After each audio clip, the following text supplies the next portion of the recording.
पूर्वक चलना, प्रजा का पालन करना और भगवान नाम जप करना।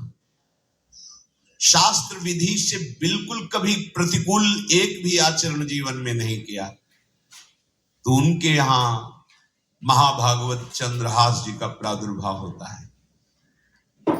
भगवान के भक्तों का जिस कुल में प्रादुर्भाव होता है, वो कुल, वो ग्राम, वो नगर, वो देश परम पूजनीय हो जाता है।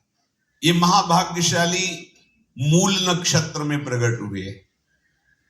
लौकिक में अमंगल माना जाता है और भाव में देखो तो मूल कौन है? नक्षत्र भगवान। ऊर्ध्व मूल मधा शाखा सत्यम प्राहुरव्ययम। सबके मूल कौन है? श्री भगवान। किस नक्षत्र में पैदा हुए? मूल में, भगवत स्वरूप। और लोक में माना जाता है कि मूलन में पैदा हुआ है लड़का, अमंगल है, कुछ नष्ट ही होगा, संसार बड़ा विचित्र है। जैसे बालक रोता है ऐसे उनकी आवाज में कृष्ण कृष्ण। बड़ा आनंद हुआ सुधार्मिक राजा को कि हमारे कोई महाभागवत पधारा है, क्योंकि ये भजन करके पूर्व जन्म में ऐसी भागवती की स्थिति प्राप्त की कि अबोध अवस्था में ही श्रीमुख से कृष्ण नाम निकल रहा है। आनंद उत्सव मनाया जा रहा है। राजा है, राजकुमार प्रकट हुआ, और दूसरी बात वो स्वयं भक्त हैं और भगवान का ऐसा भक्त जो जन्म लेते ही कृष्ण नाम उच्चारण किया। ये आनंद ज्यादा दिन टिका नहीं। रोज बधाइयां हो रही, आनंद उत्सव मनाए जा रहे।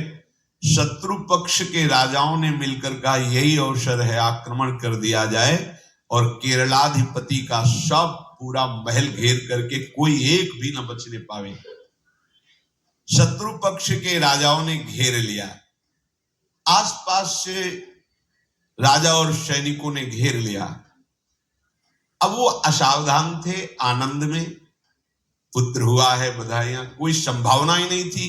गुप्त रूप से शत्रु पक्ष के राजाओं ने आक्रमण करके घेर लिया।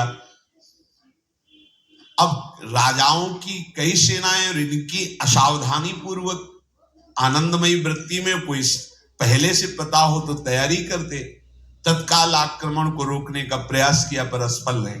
इनके सैनिक भी मारे गए, राजा भी मारे गए, राजमहल को घेर लिया गया, कोई भी एक भी बच के न जाने पावे। तो राजमाता जिनसे चंद्रहास जी का प्रादुर्भाव हुआ था, उन्होंने धाय मां को कहा कि मेरे पुत्र को बचाने में तुम समर्थ हो, मेरे तो प्राण नहीं बचेंगे, अगर ये लोग नहीं मारते तो मैं अपने पति के शव के साथ सती हो जाऊंगी। पहले ऐसी धार्मिक निष्ठा माताओं बहनों में होती थी कि धाय मां ने विचार किया कैसे बचा सकती हूं, आसपास तो सब सैनिक घेरे हुए हैं। तत्काल उसने विचार किया कि अगर हम इनको राजकुमार की तरह ले जाती है तो हमें भी मारा जाएगा और इनको भी मारा जाएगा। देखो कितनी विपत्ति जन्म लेते ही। कोई प्रश्न कर सकता है कि महाभागवत जिनके घर में प्रकट हो तो वहां धन वैभव सुख संपत्ति बढ़नी चाहिए, यहां तो जन्म से ही जैसे वहां माता पधारी, ये क्या है? तो श्री भगवान स्वयं कह रहे हैं यस्य तुष्टो रहम पार्थ वित्तम तस्य हराम्यहम करोमि बंधु विच्छेदम सच कष्टेन जीवति। हे अर्जुन, मैं जिस पर बहुत प्रसन्न होता हूं, आप अपने ऊपर भगवान को बहुत प्रसन्न करना चाहते हैं, बहुत प्रसन्न करने में ये है, देख लो, कह रहे जिस पर मैं बहुत प्रसन्न होता हूं सबसे पहले उसका ऐश्वर्य नष्ट करता हूं। फिर क्या करता हूं? फिर बंधु बांधवों का, फिर क्या करता हूं? असाध्य रोग उसके शरीर में। बोले महाराज जी तुम प्रसन्न हुए हो कि पूरे के पूरे नाराज हो गए हो? बोले यही मेरी प्रसन्नता है। क्या? माया का नाश। अब एकमात्र भरोसा केवल भगवान का, दूसरा कोई। ये सबको पसंद नहीं आएगा। सब तो वो उस भगवान की भक्ति चाहते हैं कि अगरबत्ती धूपबत्ती तन मन धन सब तेरा, स्वामी क्या लागे मेरा, पर अंदर से कह रहे सब तन मन धन सब मेरा, क्या लागे तेरा। ऐसे तो चलेगी भक्ति, लेकिन कई बार सत्संग में पीछे धाम में कहा था कि भगवान को रिझाकर लोक मांगोगे तो चैन से रह लोगे, और अगर उनसे प्यार करने की बात मन में ठानी, बस मुझे केवल आपकी आंखों में आंखों को मिला करके जीवन व्यतीत करना है, मुझे और कुछ नहीं चाहिए, तो फिर लाडले आपको दुशरिहा का कोई आश्रय रहने नहीं देंगे। ध्यान रखना, जितने दुशरिहा होंगे तो ये बर्दाश्त हो तो कदम आगे बढ़ावे। बहुत प्रसन्न हो जाओ ठाकुर हम पे, तो करे यस्य तुष्टो राम पार्थ वित्तम तस्य हराम में हम करोमि बंधु विच्छेदम सच कष्टेन जीवती। जितनी श्वासें रहेंगी भयंकर कष्ट में उसको व्यतीत करने के लिए दूंगा। ये दंड नहीं है, ये पुरस्कार है। अनंत जन्मों का हिसाब बराबर करके कहीं इसकी वृत्ति मेरे से हट न जाए, ऐसे घेरे में डाल के अखंड चिंतन करवा के सजयत जयत जग उच्चर है। जाको करत श्याम सहाई प्रथम वर्णो कृपा क्रम हो विषय मूल गवाई। कुल कुटुंब बल वित्तहीनो दीन के दुखदाई। आपने को करजु लीनो आप ही अपनाई। कह रहे हैं अब मैं वर्णन करता हूं श्याम सुंदर जिस पर कृपा करते हैं उस पर कैसा बर्ताव करते हैं। बोले सबसे पहले उसके विषय भोगों का नाश कर देते हैं, फिर दूसरी कृपा कोई परिवार का कोई मित्र कोई रिश्ते नातेदार उसकी तरफ देखेगा भी नहीं, फिर ऐसा दुख प्रदान करते हैं कि केवल एक भरोसा रह जाता है, एक भरोसा एक बल एक आस विश्वास, बस नाथ आपके सिवा हमारा कोई नहीं। बस वहीं से जो चमत्कार प्रकट होता है, त्रिभुवन में कोई उसकी समानता नहीं कर सकता जिस पर ठाकुर की कृपा है। पर इस कृपा को हजम करने के लिए इसीलिए संत संग किया जाता है कि पहले से वो तैयार कर देते हैं। जैसे आर्मी की ट्रेनिंग होती है ना, ट्रेनिंग के बाद भी बॉर्डर में लगाया जाता है, ऐसे ही संत जन ये ट्रेनिंग देते हैं। अब जो टिके तो टिके, नहीं तो घर बैठे जाके, अगर टिक गया तो गुरु मेहरबान तो चेला पहलवान, भगवान भी परास्त नहीं कर सकते। उसमें ऐसी सामर्थ्य आ जाती है कि हर प्रभु के द्वारा दिए गए विधान को हंस करके स्वीकार कर लेता है, और ऐसा नहीं कि उसको कष्ट होता है। ये लोक भाषा में भगवान कह रहे हैं सच कष्टेन जीविता, नहीं तो जिस चिदानंद में वो सुख भोगता है वो ब्रह्मा को भी नहीं प्राप्त है जो भक्त को प्राप्त होता है। भक्त का वैभव दिव्य होता है, चिदानंदमय होता है। ये तो पापियों के पास भी वैभव है, रुपया पैसा कुटुंब परिवार। भगवान के दास के पास जो वैभव होता है वो अचिंत्य है, तुम चिंतन भी नहीं कर सकते, ऐसा वैभव होता है। धाय माने सेविका का रूप तत्काल लिया, जैसे पोछा झाड़ू लगाने वाले, और कुछ दोने पत्तल डाले, उनके नीचे चंद्रहास जी को डाला, ऊपर से करके इसे माथे पे रख के निकले। सैनिकों ने पूछा इसमें क्या है, तुम उनका राजघराने के दोने पत्ते जूठे हैं, दिखा। ऐसे नीचे किया तो देखा सब ऊपर जूठन पड़ा। हाँ चल निकल जल्दी, भाग यहां से निकल। बस वो भागी, बचा ले गई। वो कुंतलपुर पहुंची और वहां के जो मंत्री दृष्ट बुद्धि थे उनसे प्रार्थना की कि मैं सेवा कला में बड़ी प्रवीण हूं और ये मेरा पुत्र है, अगर आपकी कृपा हो जाए तो कुछ समय के लिए हम आपकी सेवा में, महल सेवा में रहेंगी और हमारे पुत्र का पालन पोषण हो जाएगा। उनकी परीक्षा ली गई तो राजघराने की सेविका थी, परम प्रवीण थी, पर उन्होंने ये परिचय नहीं बताया। विधि विधान से राज्य की सेवा में प्रवीण दासी पाकर उसको अच्छा लगा, ठीक है आप रह सकती है। अभी चंद्रहास जी 3 वर्ष के ही थे कि धायमा पधार गई और हर समय कृष्ण कृष्ण कृष्ण कृष्ण कृष्ण नाम इनके चलता रहता था। अब जो उनका दुलार करने वाली थी धायमा, वो भी पधार गई तो कौन उनकी तरफ देखे। पर बहुत ही गौर वर्ण, बड़े ही सुंदर। अब वो गलियों में भटकने, निकाल दिया महल से जब धायमा मर गई, क्योंकि धायमा की सेवा कारण उनको रखा गया था। 3 वर्ष के बालक गलियों में, तो कोई भी माँ देखती उनको तो कोई उनको वस्त्र पहना देती, कोई भोजन करा देती। ऐसे ही भगवान के भक्तों की बड़ी विचित्र लीला होती है। यहां चंद्रहास जी को जो भी माता बहन देखती कुंतलपुर के गलियों में, तो कोई वस्त्र, कोई स्नान करवा देती, कोई काजल लगाती, कोई भोजन पवा देती। परमहंसों जैसा जीवन कट रहा है। कृष्ण कृष्ण कृष्ण कृष्ण। 14 भुवनों में जिनकी अव्याहत गति है, जो सबको देखते रहते हैं, श्री देवर्षि नारद जी। ये कृष्ण कृष्ण बोलता है बालक, और इसका हरि के सिवा कोई नहीं। तो एक दिन एकांत में बैठे हुए थे बालक चंद्रहास जी, नारद जी पधारे हैं, भाई जी से मिले हैं। स्वप्न में कितने महापुरुष मिलते हैं जो भजन ठीक से करते हैं, ये बड़े बड़े महापुरुष आकर के उपदेश करते हैं। ये त्रिकाल सत्य हैं, कोई ऐसा नहीं है कि ये कहानी है, अभी हैं।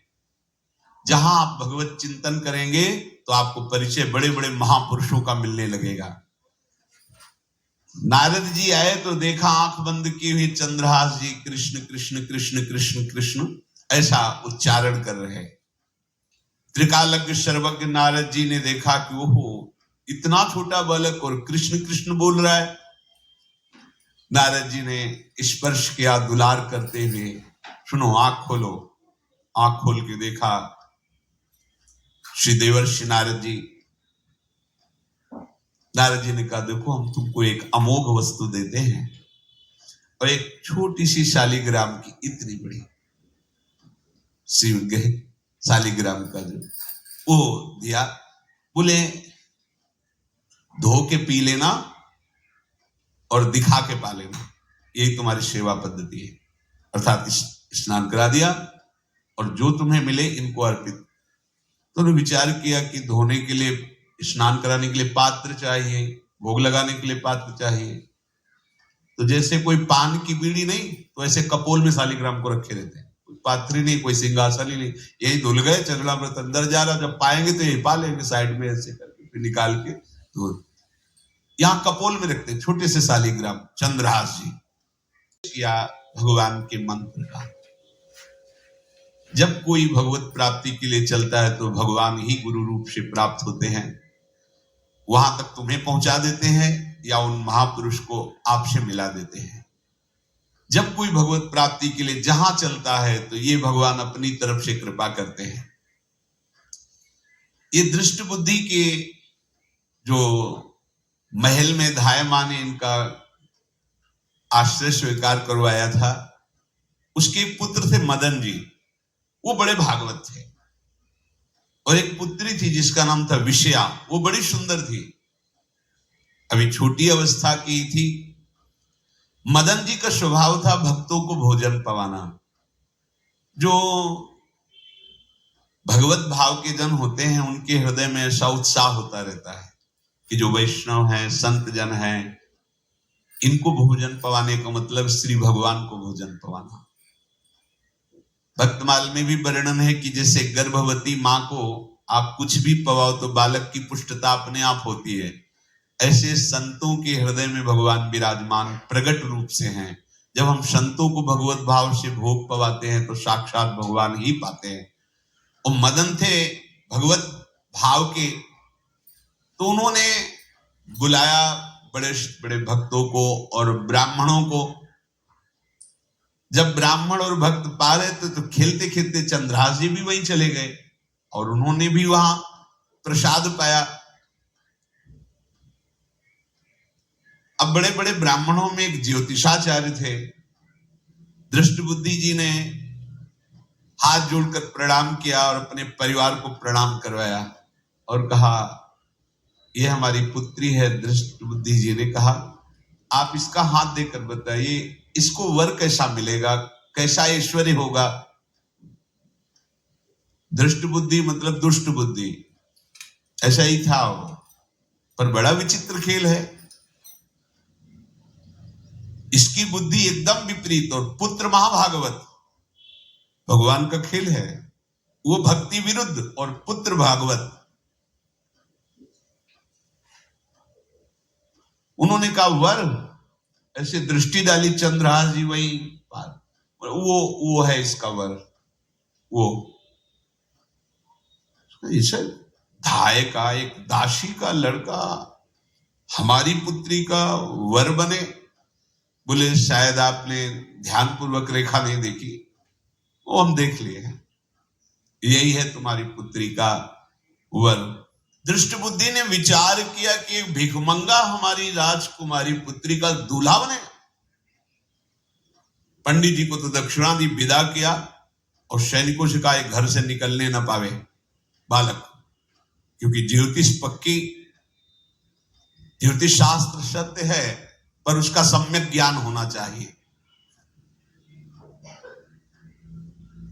भला मुझ सम्राट के मंत्री की पुत्री, वो महामंत्री है दृष्ट बुद्धि, और ये एक भिखमंगा कैसे हो सकता है? बड़ा हृदय में जलन हुआ, ये तो बड़ी अपकीर्ति और दुर्भाग्य का विषय होगा, इसी को मरवा डालते हैं, काम खत्म हो जाएगा। निश्चय किया और जल्लादों को बुलाया और कहा बालक जो पंगत में भोग पा रहा है, इसको ले जाओ और जंगल में मार के, और इसका कोई अंग हमें काट के दिखाओ कि हम मार, मतलब पक्का मार देना है। क्योंकि वो इतने सुंदर थे, इतने सुशील थे, इतने प्यारे लगते थे कि कोई भी मारने के लिए तैयार, इसीलिए उसने शर्त रखी, इनका अंग काट करके हमको प्रमाण में दिखाया जाए कि मार दिए गए हैं। चांडालों ने हाथ पकड़ा चंद्रहास जी को, चंद्रहास जी का स्पर्श करते हुए उनको ऐसा दुलार होने लगा हृदय में, जैसे मां को अपने बच्चे से दुलार होता है। स्पर्श करते, दरस परस अघनाश, भक्त का स्पर्श ही पापों का नाश कर देता है। वो दो जल्लाद आपस में कहने लगे भाई जीवन हो गया लोगों को मारते हुए, कभी कोई पुण्य का काम नहीं। ये देखो भक्त संग का प्रभाव। इस सुकुमार विशाल नेत्र, कैसा सुंदर बालक जो हमारे चित्त को चुरा रहा है, इस दुष्ट बुद्धि मंत्री ने आदेश किया मारने का। भला इससे क्या बिगाड़ा इनका, क्यों मारना चाहता है? देखो वैसे तो मां पापी है ही है, क्योंकि जल्लाद घर में जन्मे हैं, पूर्व जन्म के पापों के अनुसार इस जन्म में न जाने कितनों को हमने काटा है। पर पता नहीं क्या हो रहा है, मेरे हृदय में ऐसी हिम्मत नहीं आ रही कि इस बालक को मैं मार सकूं। दूसरे ने कहा फिर अगर उसको तुम नहीं मारोगे तो तुम मारे जाओगे, कुछ तो करना पड़ेगा। नहीं नहीं, इस छोटे से बालक से क्या किसी को नुकसान। एकांत जंगल में ले गए और कहा तुम जानते हो हम तुम्हें किस लिए बुलाए हैं? चंद्रहास जी बालक थे, 5 वर्ष की आयु अब हो गई थी, तो उनका मुझे पता नहीं कि आप क्यों लाए हैं। बोले हम जल्लाद हैं, तुम्हें मारने का हुक्म दृष्ट बुद्धि ने दिया है, मारना तो पड़ेगा ही तुम्हें।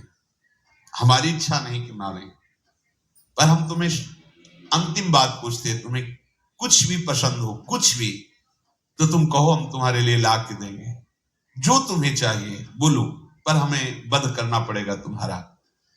तो उनका मुझे कुछ और नहीं चाहिए, बस थोड़ा सा समय चाहिए। यदि आप मारना ही चाहते हो तो थोड़ा हमारी पूजा है हम कर लें, इसके बाद मार लीजिए। आपको तो बल है, अस्त्र हैं, मैं तो बालक हूं।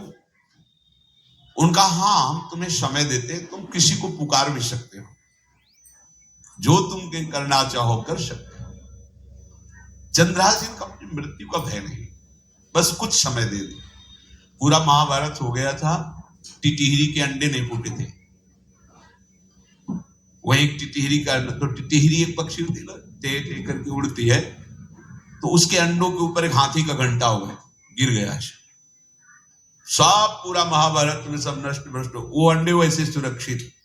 जो प्रभु भारत युद्ध में राखे भरही अंड, सोई मुंह को राखे जो राखत ब्रह्मांड।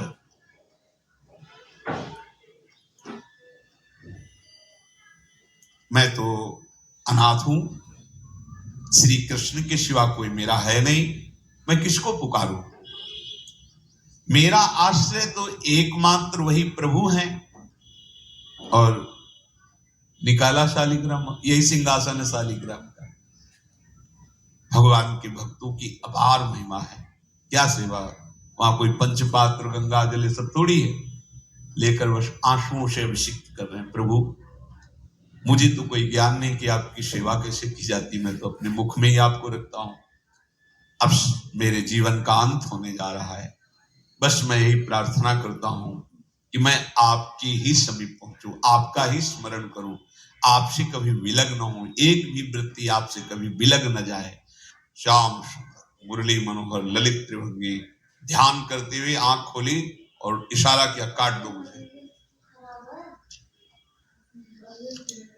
जल्लादों ने जब देखा आंसू चल रहे हैं साहब, वो बैठ गए अस्त्र रख के, कहने लगे, भाई तुम मुझे मार दो, भले भले वो दृष्टि बुद्धि मुझे, मैं इस बालक को नहीं मार पाऊंगा, मेरी हिम्मत नहीं है, कुछ भी हो, मेरा वध हो जाए, पर मैं इस बालक को, गिरे मुरझाई दया आए कछु भाए भरे, धरे प्रभु और मति आनंद शोभिनी है, उती छठी आंगुरी सो काट लई दूषण हो, भूषण ही भयो जाई कही सांच चीनी है।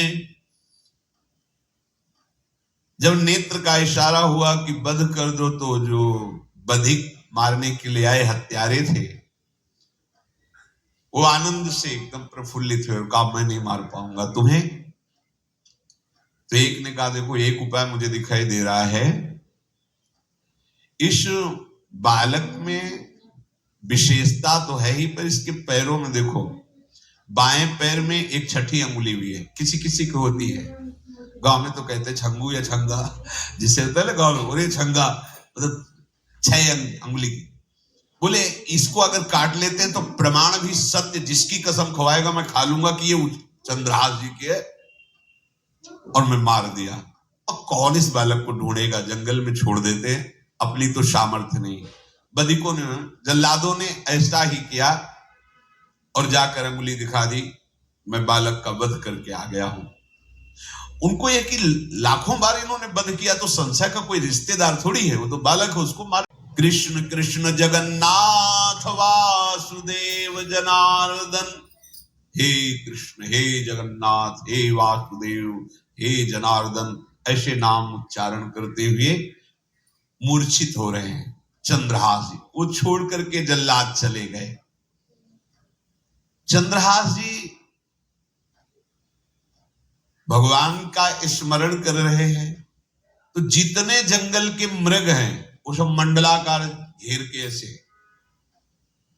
एक हुमा नाम का पंछी होता है, अगर उसके पंखे की छाया पड़ जाए तो चक्रवर्ती सम्राट का वैभव प्राप्त होता है, और वो भीड़ की भीड़ पक्षी आकर चंद्रहास जी के ऊपर ऐसे घेरे हुए हैं, आसपास मृग मृगी मृग शावक सब घेरे हुए हैं, बीच में चंद्रहास जी कृष्ण गोविंद दामोदर माधव ऐसे उच्चारण कर रहे हैं। जो भगवान के चिंतन में मगन रहना अपना स्वभाव बना लेता है, तो देखो ऐसे हत्यारों के हृदय में भी दया गई, क्योंकि दया समुद्र भगवान का स्मरण जो करते हैं उनमें ऐसी महामहिम दिव्यता आ जाती है। कोई भी कितना भी निर्दयी हो, अंदर से वो भले जल रहा है द्वेष के कारण, पर कहीं ना कहीं ये द्वेष आंतरिक राग का सूचक हो। वो भी भक्त को प्यार करता है, पर भक्ति ना होने के कारण वही उसका राग द्वेष में बदल जाता है।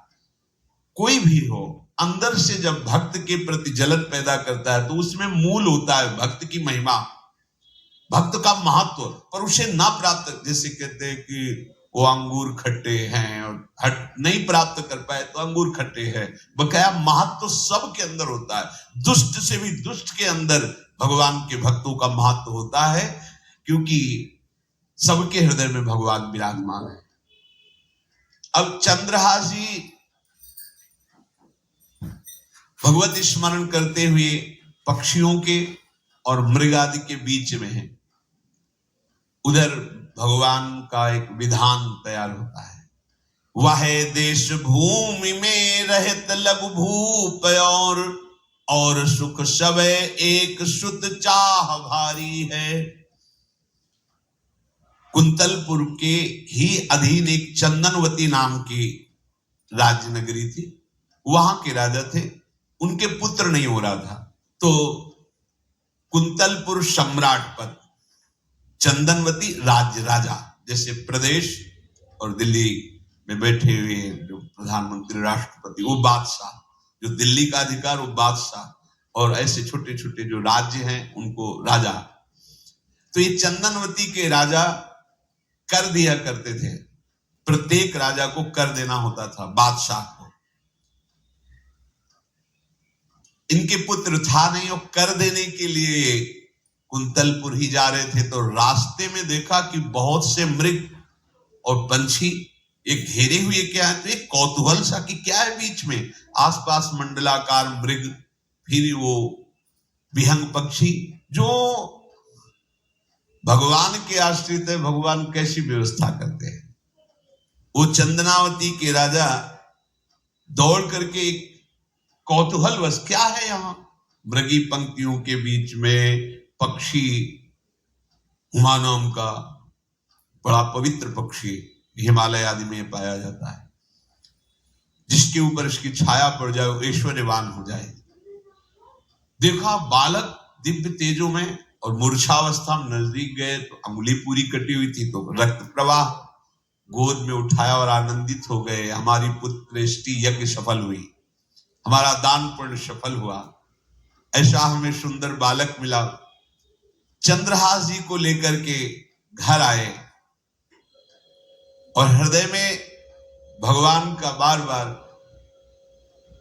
कृपा प्रसाद मना रहे हैं, मुझे भगवान ने पुत्र दिया।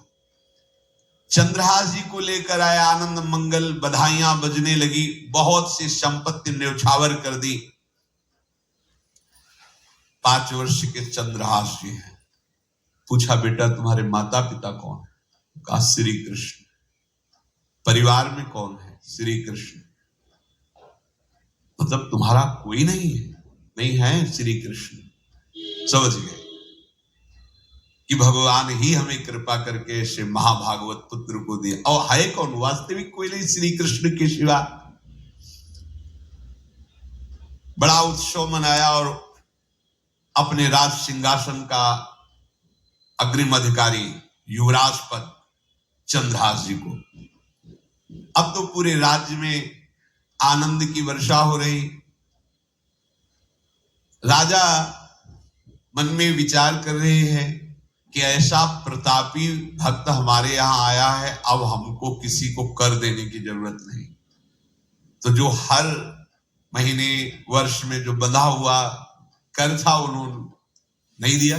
1 बार 2 बार 3 बार जब कर नहीं पहुंचा तो सम्राट ने आदेश किया मंत्री को कि चंदनावती से कराना बंद हो गया है। क्या बात है? यदि वो अहंकार से युक्त हो तो आक्रमण करके नष्ट करो, यदि समस्या है तो उसका सहयोग करो। बादशाह के आदेश से वहां दृष्ट बुद्धि पहुंचे तो युवराज पद पर चंद्रहास जी विराज, जिनको मारने के लिए जल्लादों के हाथ में दे दिया था। पूरे पूर्वासी ऐसा प्रभाव चंद्रहास जी का है कि सब कृष्ण भजन करते हैं, सब आनंद में मगन रहते हैं। चंद्रहास जी थोड़ा सयाने हो गए थे तो पूर्ववासियों को उपदेश देते हैं, 1 बार हमारे राज्य में भोजन पाया जाएगा 24 घंटे में, और सबके घरों से आरती की शंखनाद घंटानाद सुनाई देना चाहिए। सबके यहाँ शाम के रोज नाम कीर्तन और भगवत कथा होनी चाहिए, क्योंकि आयुष्यम चपलम तादृक जल बुद्बुद सन्निभम चिंतयध्वम जनामूढ़ा माधवम वर्षम सुस्थिरम। भाइयों, ये आयु बड़ी चंचल है, कब शरीर छूट जाए पता नहीं, पानी का बुलबुला कब फूट जाए कोई पता नहीं। इसलिए माधव श्री कृष्ण का नाम कीर्तन, उनकी आरती पूजा, उनका ध्यान और 1 टाइम भोजन पूरे नगर में। अब सोचो कितना भक्ति का प्रभाव होता है। पूरा नगर में, हर घर में आरती पूजा कीर्तन। चक्रवर्ती सम्राट के लक्षण स्वाभाविक चंद्रहास जी में प्रकट होते थे। अब दृष्ट बुद्धि जब वहां गया, देखा युवराज पद पर, पहचाना कि वही बालक है। ये तो चंद्रहास है, क्योंकि काफी समय तो महल में ही रहे थे दाई मां के साथ और अच्छे से पहचान थी। और उन्होंने विचार किया कि ये तो बहुत अनिष्ट हो गया, हमने तो मारना निश्चित किया था और जल्लादों ने इसको छोड़ दिया और अब तो ये राजा का राजकुमार बन गया। तो राजा से कहा कि पहली बात, युवराज पद पर बैठालने के पहले तुम्हें सम्राट को सूचना देनी चाहिए थी। दूसरी बात, अभी तक तुमने कर नहीं दिया। जानते हो कि अगर सम्राट का भाव बदल गया तो एक क्षण में तुम्हारे राज्य को नष्ट कर दिया जाएगा। तो राजा ने हाथ जोड़कर चंद्रावती के राजा ने कहा, महाराज आप ही अब हमारी रक्षा कर सकते हो। तो उसकी दृष्टि चंद्रहास पर थी, इसको मरवाना है, क्योंकि पंडित ने बताया था यही पति बनेगा। अरे तो अब तो आनंदित होना चाहिए कि अब तो राजा बनेगा, अब तो बढ़िया है। लेकिन चंद्रहास जी को यदि आप सम्राट के पास भेज देते हैं और सम्राट निश्चित प्रसन्न हो जाएंगे चंद्रहास को देख के, तो वो तुम्हारे इस अपराध को क्षमा कर देंगे। युवराज पद दे दिया और भेंट नहीं दी, कर नहीं दिया महीनों से, तो ऐसा करो चंद्रहास जी को भेज दो। राजा ने स्वीकार कर लिया। और पहले लोग बिल्कुल धर्म से चलते थे, कहीं भी अधर्म का लेश नहीं। एक चिट्ठी लिखी दृष्ट बुद्धि ने और चंद्रहास जी से कहा खोल के पढ़ना नहीं, मेरे पुत्र मदन को देना जाके, और मदन तुम्हें फिर आगे का कार्य सम्राट से मिलाना, माफी करवा देना, ये सब करवा देगा। पर ये चिट्ठी तुम रास्ते में खोल के नहीं देखना। वो वैसे भी किसी का पत्र खोल के देखने का धर्म नहीं कहता। अगर कोई पत्र दे तो नहीं कि इसमें क्या लिखा है, नहीं, या तो हिम्मत नहीं है, इतनी धैर्य नहीं है तो मत लो। अगर धैर्य है तो हाथ में लेकर जहां तक पहुंचाना वहां तक पहुंचा दो, नहीं तो वो कार्य ही मत लो। ये अधर्म है कि आप बीच में उसको खोलकर पढ़े। पहले लोग बहुत धर्मात्मा होते थे, एक एक बात धर्मयुक्त होती थी। चंद्रहास जी को चिट्ठी दी, चंद्रहास जी ने पत्र को अपनी पाग में खोस लिया और कुंतलपुर के लिए चले। अब इनका किशोर अवस्था में प्रवेश हो चुका था। एक सुंदर कुंतलपुर के बाहर ही रमणीय बगीचा था, वृक्ष बहुत सुंदर सुंदर, पुष्पवाटिका भी, बड़ा मनोरम लगा। घोड़ा बांध दिया वृक्ष में और पहले सरोवर का बड़ा निर्मल जल होता, जल पिया, हाथ मुंह धोया, थोड़ी देर भगवान का ध्यान करते रहे वृक्ष के नीचे और फिर लेट गए तो नींद आ गई। भगवान बड़े कृपालु हैं। जो भगवत आश्रित होता है त्रिभुवन में कोई उसका अमंगल नहीं कर सकता। अपनी सहेलियों के साथ दृष्ट बुद्धि की वही राजकुमारी जिसके साथ इनका ज्योतिषाचार्य ने कहा था यही पति होगा, वो अपनी बहुत सी समान वयस्क अवस्था की जो किशोरियां थी उनके साथ वो, और ये राजवाटिका थी, इसमें घूमने के लिए आई। तो घोड़ा देखा तो उसने कहा यहां किसी का घोड़ा कैसे आ सकता है, हमें लगता है कोई यात्री इसमें प्रवेश कर गया, उसको पता नहीं होगा कि राजवाटिका है। वो अपने सहेलियों के साथ घूमते हुए उसी वृक्ष के नीचे पहुंची। जा चंद्रहास नौ किशोर अवस्था, और जो भगवान का भजन करते हैं उनमें एक विशेष आकर्षण होता है जो साधारण आदमियों में नहीं होता। वो कैसा भी रूप हो उससे मतलब आकर्षण होता है, ऐसा लगता है इनके समीप बैठे रहे, इनको देखते रहे, इनकी बातें सुनते रहे, उनमें भगवत आकर्षण होता है। आंख मुंदी हुई शोर है, देखते ही पूर्व विधान के अनुसार उसका चित्त लुट गया। इतना सुंदर नौ किशोर अवस्था, आसपास देखा तो सखियां खेलने में लगी थी। पाग में एक चिट्ठी सी दिखाई दी तो झुक करके चुपचाप ऐसे नौ किशोर अवस्था में चंचलता भी होती है, चिट्ठी खोल करके देखा तो वैसे ही रूप माधुरी में आसक्त हो गई थी। पूर्व संस्कार से आकर्षण भी हुआ। इसने संस्कृत में लिखा था विस्मस्मयी प्रदातव्यम त्वया मदन शत्रुवे कार्या कार्यम न द्रष्टव्यम कर्तव्यम खलु में प्रियम। मदन पुत्र उनके नाम था मदन। अय मदन, बिना कुछ विचार किए इसको विष दे देना जाते ही। क्या उचित है क्या अनुचित ये तुम्हें नहीं सोचना, मेरा प्रिय करना, मेरे आदेश का पालन, जाते ही से विष दे देना। उसने देखा पिताजी की बुद्धि खराब हो गई, ऐसे सुंदर नव किशोर को विष देने की बात लिख दी। और उसे बड़ा दुख हुआ कि पहली ही दृष्टि में, अभी तो इन्होंने आंख खोल के हमें देखा ही नहीं, और इनको इस सोई हुई मुद्रा में देख करके मेरे प्राण समर्पित हो गए, मेरा चित्त समर्पित हो गया। चलो, जब मेरी सखियों के नाम पुकारे जाते, हेमलता, शशिकला आदि, तो मुझे चुभता था कि मेरा नाम पिताजी ने विषया क्यों रखा है। आज सार्थक हो गया, मेरा नाम सार्थक हो गया। ऐसे बस ऐसे कर दो तो विषया हो गया। अब उसका अर्थ बदल गया, हे मदन, उचित अनुचित का विचार छोड़कर जाते ही इसे विषया प्रदान कर दो, ये मेरा प्रिय कार्य होगा। विषय पुत्री भगवान है, जैसी हो भवतव्यता तैसी बने सहाय, आप ना आवे आप परताई तहां ले जाए। तो ओ पत्र वही खोज दिया, और ये सुख हुआ कि तो जाएंगे भाई के पास ही ना, तो घर में ही तो जाएंगे, वहां इनकी इस प्रसन्न मुद्रा में बातचीत करते हुए मैं इनको देखूंगी। ये भगवान का विधान होता है। चंद्रहास जी उठे और पूछते हुए मंत्री के घर पहुंचे, और मदन ने जो ही चंदनावती से पिताजी ने इनको भेजा है, ये वहां के राजकुमार हैं, हृदय से लगाया। चंद्रहास जी ने कहा आपके पिता ने पत्र दिया है। उन्होंने पत्र पढ़ा, विषमस्मयी विषयास्मयी विषय, तुरंत बिना विचार किए ब्याह कर दो, दे दो, क्योंकि लिखा है प्रदातव्यम त्वया मदन, अभी इसी क्षण जहां ये पत्र मिले, कहा जो आज्ञा, शुभम शीघ्र बुलाओ पंडित को। पंडित ने कहा भगवान की कृपा से अगला मुहूर्त है, बिल्कुल ये ब्याह का पक्का मुहूर्त है। अब तो राजघराने तत्काल व्यवस्था हुई, और वो तो पहले ही मोहित हो चुकी थी देख के विषया जी।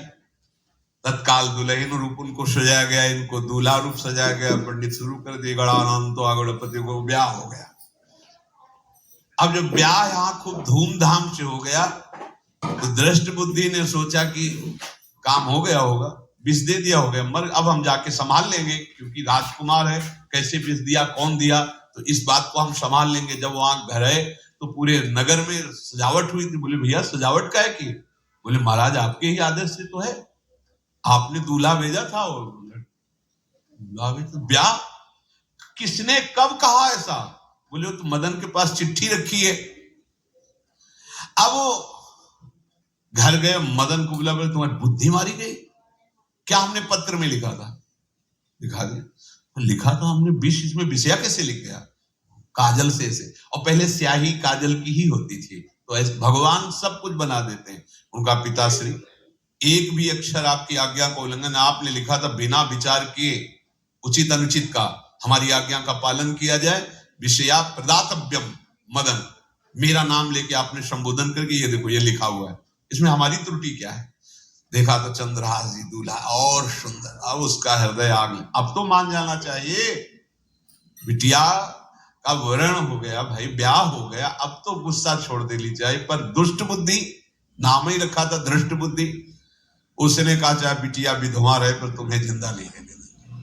ये दुष्ट बुद्धि होती है। देखो कैसे कैसे ऐसे ही होते हैं, कुछ लोग ऐसे ही होते हैं, हमारी इज्जत, फिर जेल काटता है पूरा परिवार, मार डालेंगे तुम्हें जिंदा नहीं रखे, ऐसे दुष्ट बुद्धि का स्वभाव होता है। अब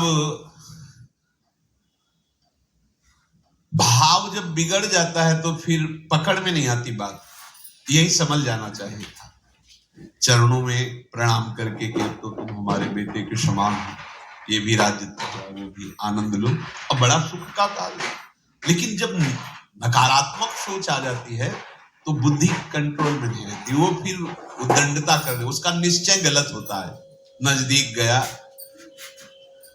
और कहा कि बहुत कृपा हुई, आप हमारे दामाद बने, हमारे यहाँ की एक रीति है, हमारे नगर के बाहर जो देवी हैं उसमें लड़की का वर अकेले पूजा करने जाता है।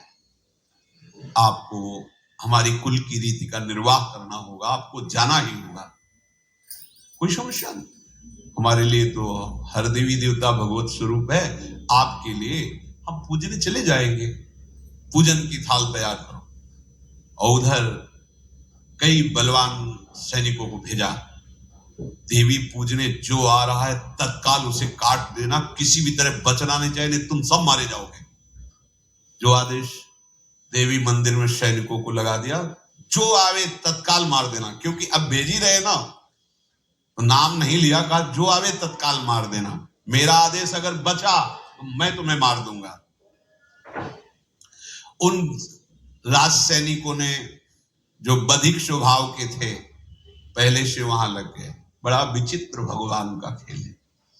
वहां के चक्रवर्ती सम्राट जो थे बड़े बड़े विद्वान और ऋषियों से बातचीत कर रहे थे। उनका महाराज अब आपका राज सिंहासन पर बैठना राज्य के लिए अमंगल होगा, ऐसा समय आ रहा है।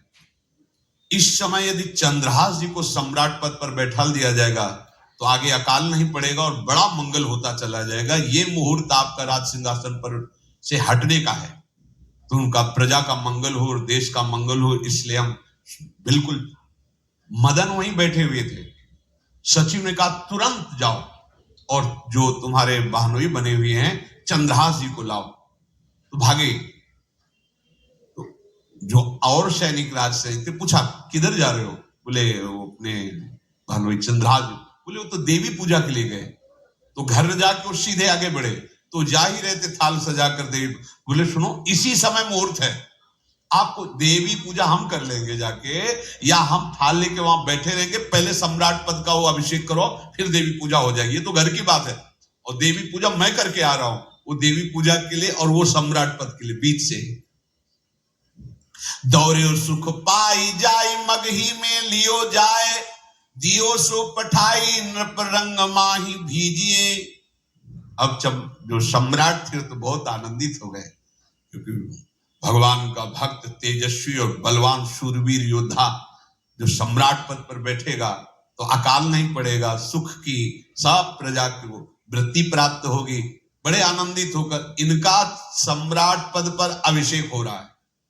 और दृष्ट बुद्धि के पुत्र जो मदन संतों और भक्तों का आदर करते थे, वो देवी पूजा, और वहां पहले उसने बोल रखा था जो आवे तो देवी अपमान ते न डरो सम्मान करो, जात मारी डार्यो या सो भाष्यो भूप लीजिए। चंद्रहास जी का सम्राट पद पर अभिषेक और मदन जी का देवी मंदिर में प्रवेश, और सैनिकों ने काट के फेंक दिया मदन। ये जो पे कृपा रघुपति कृपाल की, बैर और की कहा सरे होई न बाको। बार भगत को जो कोई कोटि उपाय है, गोस्वामी तुलसीदास जी लिखते। भगवान का कृपा पात्र जो भक्त है, किसकी ताकत है कि उससे बैर कर सके? चाहे कोई त्रिभुवन में हो, भक्त का बाल बांका नहीं कर सकता, चाहे करोड़ों करोड़ों उपाय कर ले।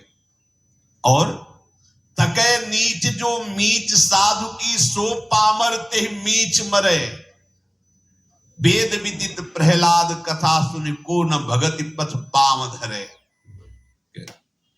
अगर तुम जिस भाव से साधु को नीचा दिखाना चाहोगे वही भाव तुम्हारा सर्वनाश कर देगा। वैसे देखो सर्वनाश हुआ, एक ही पुत्र और इसके आदेश से वह उल्टा खेल हो गया, पुत्र की ही हत्या हो गई और चंद्रहास जी को सम्राट पद पर अभिषेक किया जा रहा है। अब दृष्ट बुद्धि ने बड़ी प्रसन्नता अंदर है कि वो तो मार दिया गया होगा।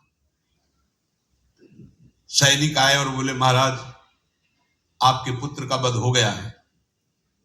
पुत्र का वध कैसे? बोले आपने कहा था जो आए उसे मार देना, तो आपका पुत्र ही थाल लेकर पूजन। वो तो चंद्रहास, बोले उनका तो अभिषेक हो गया सम्राट पद पे। ये कैसे हो? अब अंदर भारी दुख उनके हृदय में। उन्होंने बताया कि तुम्हारे पुत्र को तो हम लोगों ने ही काट डाला आपके आदेश के अनुसार। आपने कहा था जो जाए उसे काट। अब तो छाती पीट पीट के माथा फोड़ फोड़ के खूब रो रहा है।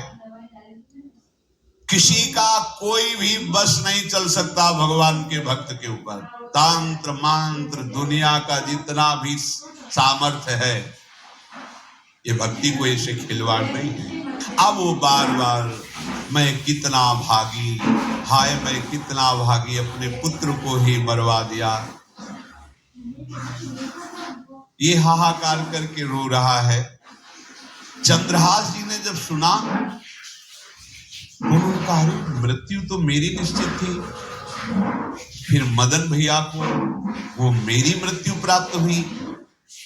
नहीं नहीं, ऐसा नहीं, मैं अभी जाता। वहां गए, अंगों को रखा, भगवान का ध्यान करते स्मरण करते से हाथ फेरा, उठ के बैठ गए। अब ये घटना तो उनको पता नहीं थी, दृष्ट बुद्धि को उन्होंने खोपड़ी फोड़ फोड़ के अपनी हत्या कर ली।